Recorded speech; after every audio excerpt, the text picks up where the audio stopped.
you so much. I'm very happy to be here, and I'd like to thank Jeff not only for inviting me to talk about the work that we did in the field of putting a human face on the brand called Israel, but also to thank him for holding his previous conference in Tel Aviv, which I understand was a very big success. I'm sad and regret the fact that I wasn't able to be there. I wanted to talk today to you about place branding. You know, when you think about how do we put a human face on a place, the easiest way to do it is to simply do the little exercise I call personification of places. Take the case of, let's say, the city of Tel Aviv, which is really an emerging beacon sub-brand of the State of Israel. If Tel Aviv was a human being, would it be a male or a female? Would it be an older person or a younger person? Would it be a heavier person or a slim person? And so on and so forth. And when we think about places as human beings, of course, we can also imagine and envision their own personalities. So, for example, when we think of Brazil, the first thing that comes to mind is fun, carnival, beaches. When we think of Paris, the first thing that comes to mind is romance. When we think of New York, the Big Apple, we think of big temptation. We think of everything in New York as big. Big is the essence. The size is the essence of New York. Las Vegas, of course, is associated universally with sin, and so on and so forth. I can go on and give you many, many examples. The United States DNA is all about freedom. So every place has a personality. Every place has a DNA. And we set out some 8 years ago to explore the question, what is Israel's DNA? And in order to find this out, what we did, we ran a special qualitative study in North America and in Europe. And what we did in this study is that we tried to equate homes with nations, with countries. We asked participants in study groups to imagine that they're somewhere in a small town in the heart of the United States, and in the small town, they have houses scattered around. Each home represented a different nation. The group, of course, didn't know that Israel was behind the study, and the participants were asked to imagine each home as they were entering the home in order to participate in a party. So the first house, for example, was the Italian house. So people described the Italian party. The party in Italy's house was very compelling. It was all about warmth. It was all about human feelings. People described human beings. They described people playing cards and eating pizza and eating pasta and good red wine. And children were playing and so on and so forth. And the next house, the group was asked to move on to the next house, which was, let's say, India, because in every group it's a different list order of countries, and so on and so forth. Somewhere down the list, the fifth or the sixth house was always Israel's house. And we were stunned to find out what people had in mind when they described the Israeli house. And the Israeli house, let me remind you, they were invited to participate in a party. Well, the first thing that we noticed is that in all 30 focus groups conducted in North America that year, the description of Israel's house was identical. Very little variation. Israel's house stood out, was different than all other countries. You can imagine that we were able to collect information about some 50 countries using this exercise. But Israel's house stood out. First thing, Israel's house was the only house that was made out of concrete. No wood, no shingles, concrete. The second thing, Israel's house was the only house where participants were unable to describe the house using colors. No colors in Israel's house. No red, no yellow, no green. People use words as dust, gray, and so on and so forth. Israel's house was the only house where participants were unable to provide us with descriptions of the interior. In every other country, people were able to describe the interior of the house. The art on the walls, even the curtains, the human beings. Israel's house, which was the most disturbing point to all of us, Israel's house was described by participants as a place that is unwelcoming. People were unable even to imagine themselves going in. They had no concept of what it may look like from the inside. And the worst thing, in all 30 focus groups, not even one description of a woman or a child. There are no women and no children in Israel's house. Only men. They're strict, stern, rigid, armed. They're sitting outside of the house, and they're not interested in letting you in.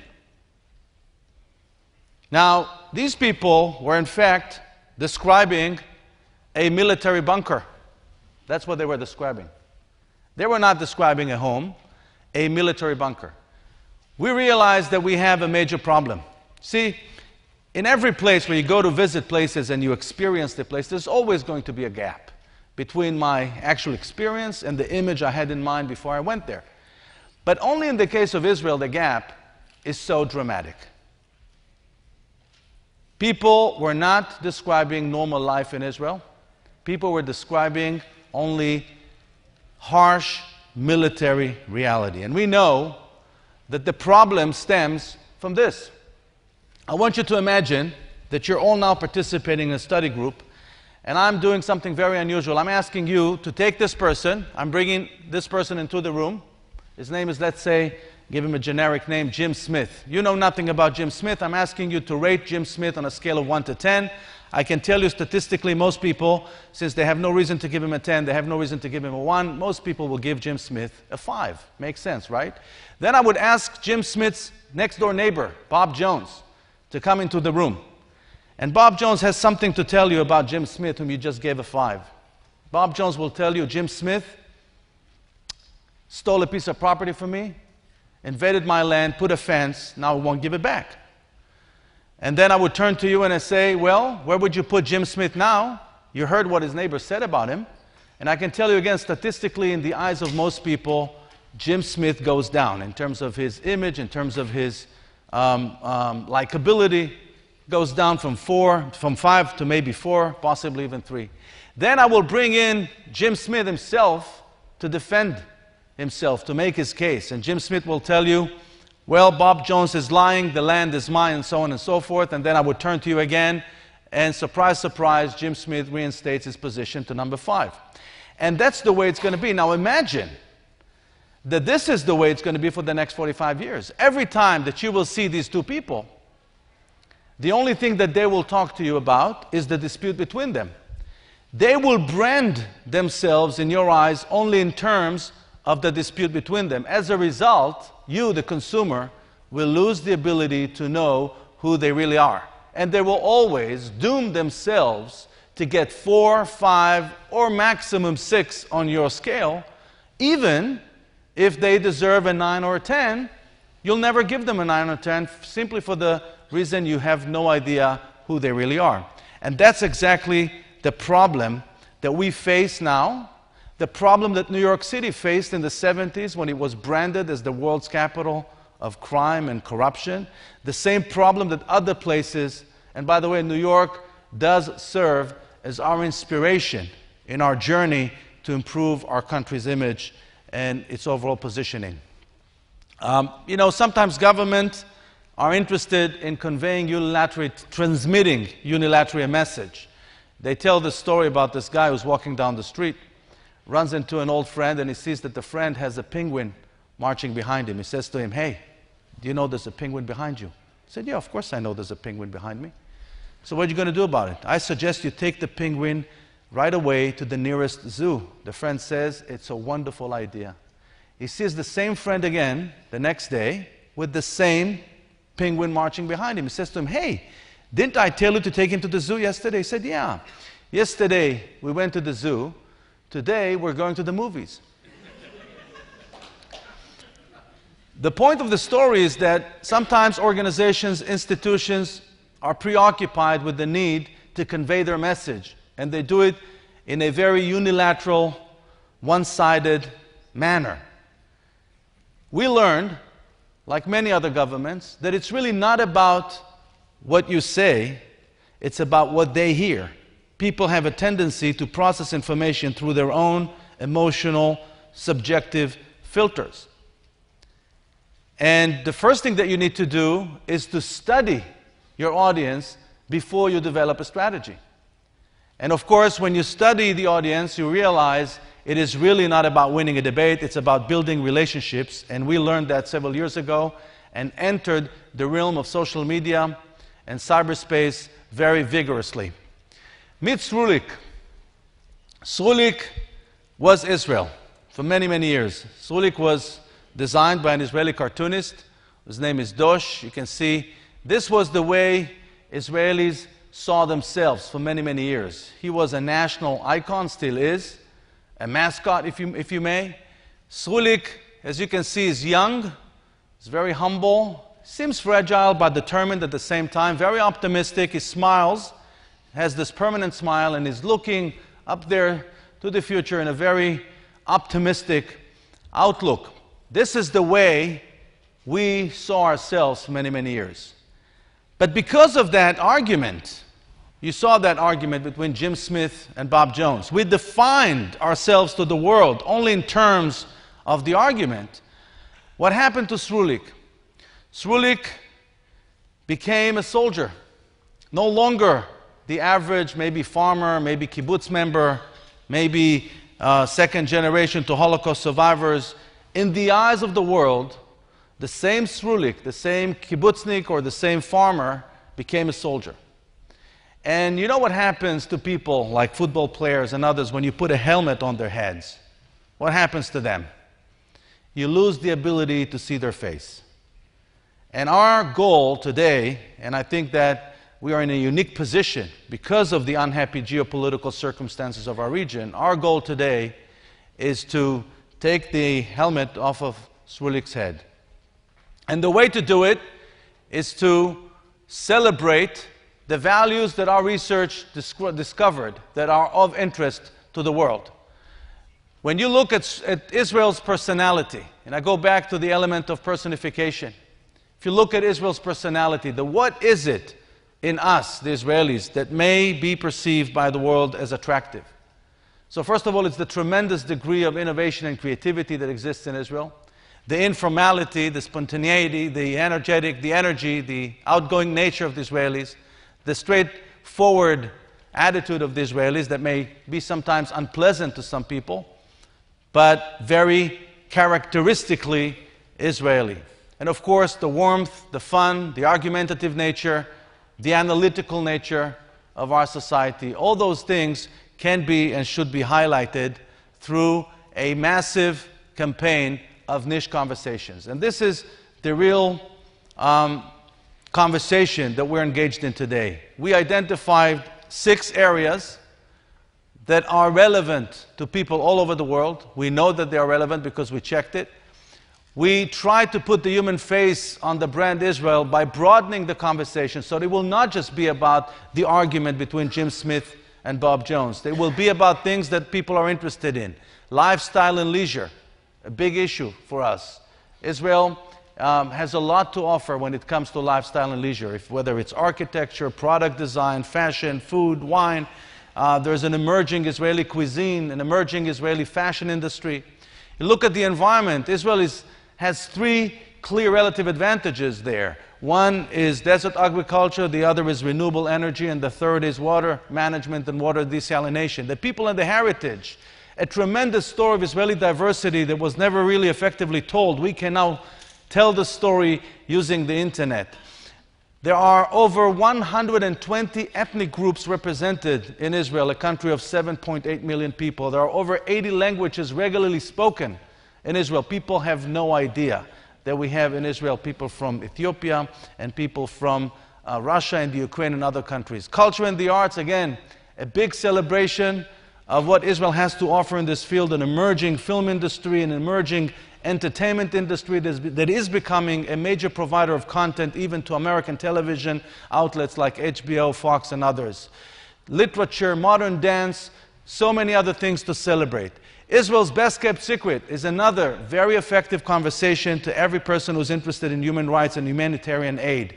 Israel has a vast international aid program, which is Israel's best-kept secret. No one knows about it. Our job is to expose the international aid program. And of course, the conversation that is already out there Very powerful conversation about Israeli innovation in the field of medicine, high-tech and science. If you know the book Startup Nation, it's one big celebration of that new conversation. We believe that the future is in micro-marketing. We know that many governments are shifting their marketing efforts, and the advantage of using micro-marketing techniques is that you're able not only to celebrate your own advantages, but also to give meaning to it, to find the one segment out there that is interested in that specific issue and engage in a direct conversation with them. That's what we're doing, and we believe that that's the way to do it for other countries as well. A couple of examples of very powerful conversation changers that are active out there. The first is Birthright. Birthright Israel is a project that brings young people ages 18 to 26 to Israel. They go to a 10-day visit. There's nothing political about this visit. It's all about educating them about Israel, their ancient homeland.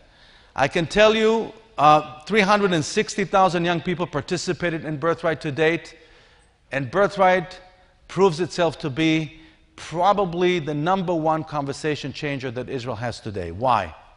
Because these kids get an opportunity to see the real Israel, the Israel that exists beyond the headlines, the Israel that we, the Israelis, know, the Israel of pluralism and diversity, the Israel of democracy, not the Israel of the headlines that always deal with the bad news and the negative issues.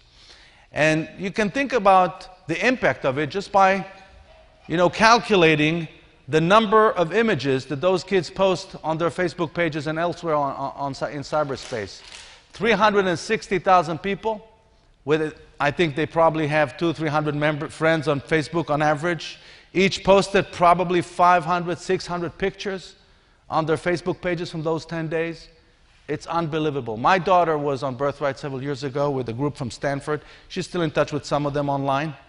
There's an ongoing interaction that goes between them, and it's highly effective. Another very, very effective method that we use in order to broaden the conversation and to improve our positioning is actually by holding a series of what we call targeted exposure events. What we do in those exposure events, we bring together opinion leaders and we simply share with them not only the research but also the strategy and the ideas, the practical solutions of what can be done in order to improve a place's positioning. Again, this was done here in New York in the 70s. If you're familiar with the work of the Association for Better New York, the Power Breakfast at the Regency, that's exactly the same idea that gave us the inspiration to do those things.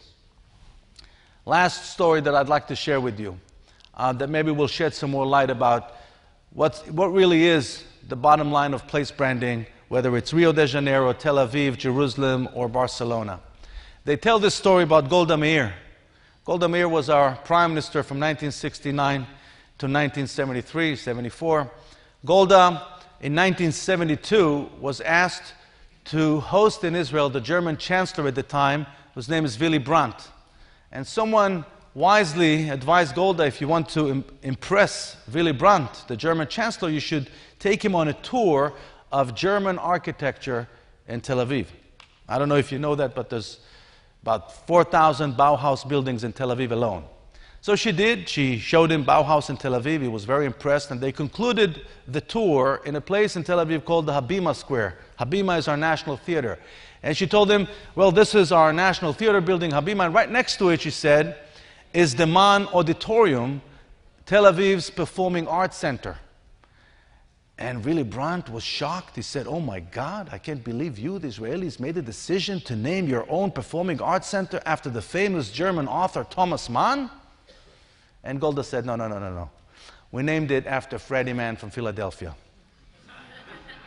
He said, Freddie Mann from Philadelphia. Never heard of him. What did he write? Golda said, well, he wrote a check. That was the extent of Freddie Mann's contribution to world literature. Now, the point of the story is very simple. Place branding is about advancing your place in a very competitive arena. There's a vicious competition out there.